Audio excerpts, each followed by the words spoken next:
అందరికీ నమస్కారం. ముందుగా ఓం శ్రీమాత్రే నమః అని కామెంట్ పెట్టి లైక్ చేసి మా ఛానల్‌ని సపోర్ట్ చేయండి ఫ్రెండ్స్.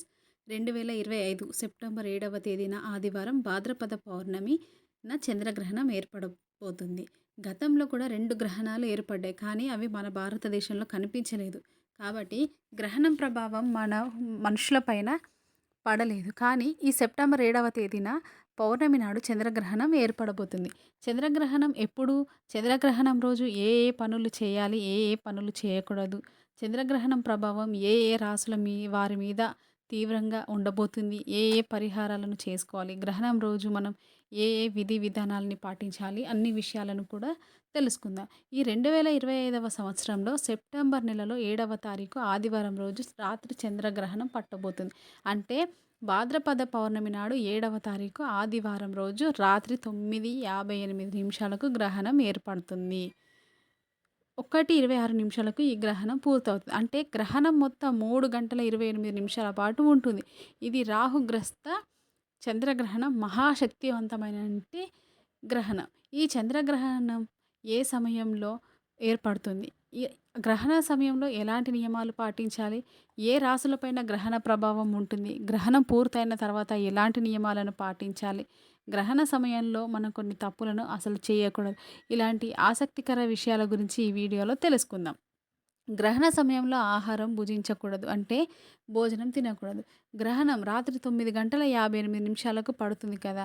గ్రహణం పట్టడానికి 6 గంటలు మనం ముందే భోజనం తినేసేయాలి. అంటే 9:58 నిమిషాల గ్రహణం పడుతుంది కదా! 8:30కు భోజనం తినవచ్చా అంటే అలా అసలు తినకూడదు. గ్రహణం పట్టే సమయం లోపల మన కడుపులో ఏ ఆహారం ఉండకూడదు. పూర్తిగా జీర్ణమైపోయి ఉండాలి. మనం ఏదైనా ఆహారం తీసుకుంటే 6 గంటల ముందే గ్రహణం పట్టడానికంటే 6 గడియల ముందే అందరూ కూడా భోజనం తినేసేయాలి.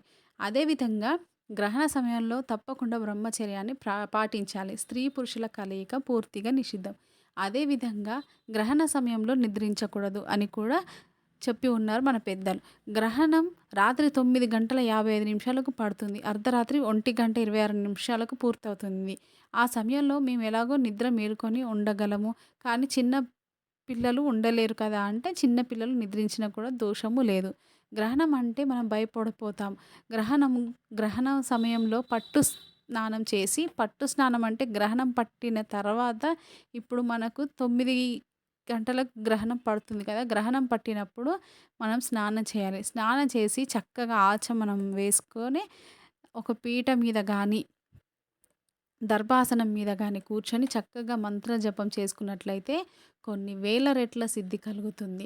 మామూలుగా మనం ఒక్కసారి హరే రామ హరే రామ, రామ రామ హరే హరే, హరే కృష్ణ హరే కృష్ణ, కృష్ణ కృష్ణ హరే హరే అంటే ఒక్కసారి మనం మంత్రం చేసిన ఫలితం మాత్రమే వస్తుంది. అదే మనము హరే రామ హరే కృష్ణ మంత్రాన్ని ఒక్కసారి జపం చేస్తే 1000 సార్లు జపం చేసినటువంటి ఫలితం మనకు దక్కుతుంది. అదేవిధంగా ఈ ప్రణవ పంచాక్షరి మంత్రం కావచ్చు, అష్టాక్షరి మంత్రం మహామంత్రం కావచ్చు, ద్వయ మంత్రం కావచ్చు, ఏదైనా సరే గ్రహణ కాలంలో జపం చేసుకున్నట్లయితే విశేషమైనటువంటి ఫలితం ఇస్తుంది. మంత్రాన్ని జపం చేసుకున్నట్లయితే అద్భుతమైనటువంటి ఫలితం ఉంటుంది. అదేవిధంగా స్తోత్రాలు లలిత సహస్రనామ స్తోత్రము, విష్ణు సహస్రనామ స్తోత్రము, కనకధర స్తోత్రం కావచ్చు, మన గ్రహణ సమయంలో ఒక్కసారి పారాయణం చేసుకున్నట్లయితే సిద్ధి కలుగుతుంది. ఒక్కసారి మనము స్తోత్రపారాయణం చేసినట్లయితే 1000 సార్లు స్తోత్రపారాయణం చేసినట్టు ఫలితం కూడా మనకు కలుగుతుంది. గ్రహణ సమయంలో గర్భవతులు, అదేవిధంగా చిన్న పిల్లలు ఇంట్లో నుండి బయటికి రావడం, గ్రహణము చూడడము చేయకూడదు. అదేవిధంగా గ్రహణ సమయంలో మీ ఇంట్లో బియ్యము, పప్పు, కూరగాయలు, పెరుగు, నెయ్యి అంతా ఉంటుంది కదా! వాటిలో కాస్త దర్భను వేసినట్లయితే చాలా మంచిది. గ్రహణం పట్టినప్పుడు ఇంట్లో ఉన్నటువంటి ఆహార పదార్థాలు అంతా కూడా దర్భను వేయాలి. గ్రహణం పూర్తయిన తర్వాత మీ దగ్గరలో ఎక్కడైనా సముద్రం ఉంటే సముద్ర స్నానం చేయండి. లేకపోతే పుణ్యనది స్నానం చేయండి. గంగా నది కావచ్చు, యమున నది కావచ్చు, గోదావరి కావచ్చు. ఇటువంటి గ్రహణం పూర్తయిన తర్వాత నది స్నానం చేసినట్లయితే విశేషమైనటువంటి ఫలితం కలుగుతుంది. తర్వాత ఇల్లంతా శుభ్రం చేసుకొని, దేవతల ఫోటోలు అంతా కూడా చక్కగా తుడిచి, గంధము, కుంకుమ బొట్టు పెట్టి, విగ్రహాలంతా కూడా శుద్ధి చేసుకొని, దీపారాధన చేసుకోవాలి. చక్కగా దీపారాధన చేసుకొని, తులసి దళాలు దేవుడికి సమర్పించి, చక్కగా స్తోత్రాలు చదువుకొని, భగవంతుడికి దండం పెట్టుకొని, ఆ తర్వాత ఆహారాన్ని స్వీకరించవచ్చు. గ్రహణం పూర్తయిన తర్వాత ఏదైనా దేవాలయానికి వెళ్ళి, దేవాలయం దగ్గరలో మీ మీ గోత్రనామాలతో పూజ జరిపించుకొని బ్రాహ్మణుడికి స్వయం పాకం దానం ఇవ్వండి. విశేషమైనటువంటి ఫలితం కలుగుతుందని మనకు పురాణాల్లో చెప్పి ఉన్నారు. ఇక చంద్రగ్రహణం వల్ల ఏ ఏ రాసుల వారికి శుభ ఫలితాలు కలగబోతున్నాయి, ఏ ఏ రాసుల వారికి మిశ్రమ ఫలితాలు కలుగుతాయి తెలుసుకుందాం. చంద్రగ్రహణం 2 నక్షత్రాల్లో ఉండబోతుంది. శతభిష నక్షత్రము, అదేవిధంగా పూర్వభద్ర నక్షత్రంలో ఈ రాహుగ్రహస్థ చంద్రగ్రహణం ఏర్పడుతుంది. అంటే శతభిష నక్షత్రం ఉన్నప్పుడు ప్రారంభమై పూర్వభద్ర నక్షత్రం ఉన్నంత వరకు కూడా ఈ యొక్క రాహుగ్రస్త చంద్రగ్రహణం కొనసాగుతూనే ఉంటుంది.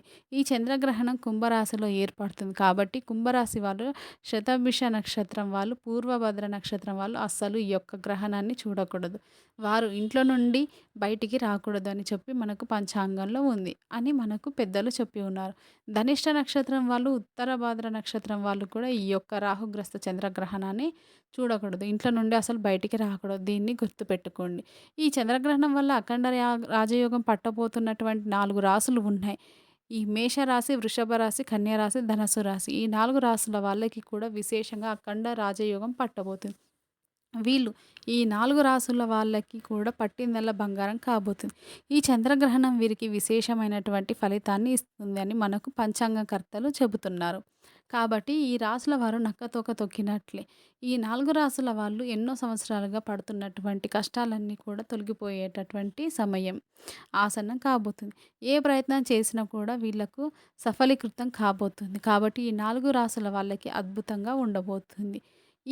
ఆ తర్వాత మకర రాశి వారికి, మిథున రాశి వారికి, తులారాశి వారికి మిశ్రమ ఫలితాలు ఉండబోతున్నాయి. అంటే విశేషంగా ఏమీ అనుకూలించదు. అంతగా నష్టం ఉండదు. కాబట్టి మిశ్రమ ఫలితాలు ఉంటాయి. కుంభరాశి వారికి, మీనరాశి వారికి, సింహరాశి వారికి అస్సలు బాగోలేదు. వీళ్ళలో కాస్త జాగ్రత్తగా ఉండాలి. ఈ గ్రహణం తర్వాత కొన్ని ఇబ్బందులు ఎదుర్కోవాల్సి ఉంటుంది. భగవంతుడి ఫోటోలు, విగ్రహాలు అంతా కూడా శుభ్రం చేసుకొని, తర్వాత దీపారాధన చేసి పూజ చేయండి. నవగ్రహ దేవాలయం ఉంటే ఆ నవగ్రహ దేవాలయంలో ఆదిత్యాయ, సోమాయ, మంగళాయ, బుధాయ చ గురు శుక్రవే నమః ఈ మంత్రాన్ని చెప్పుకొని నవగ్రహ దేవాలయంలో 9 ప్రదక్షిణలు చేయండి. అంతా మంచి ఉంటుంది. మీకు ఈ వీడియో నచ్చితే తప్పకుండా లైక్ చేసి షేర్ చేయండి. మరిన్ని మంచి వీడియోస్ కోసం మా ఛానల్ని సబ్స్క్రైబ్ చేయండి. ధన్యవాదాలు.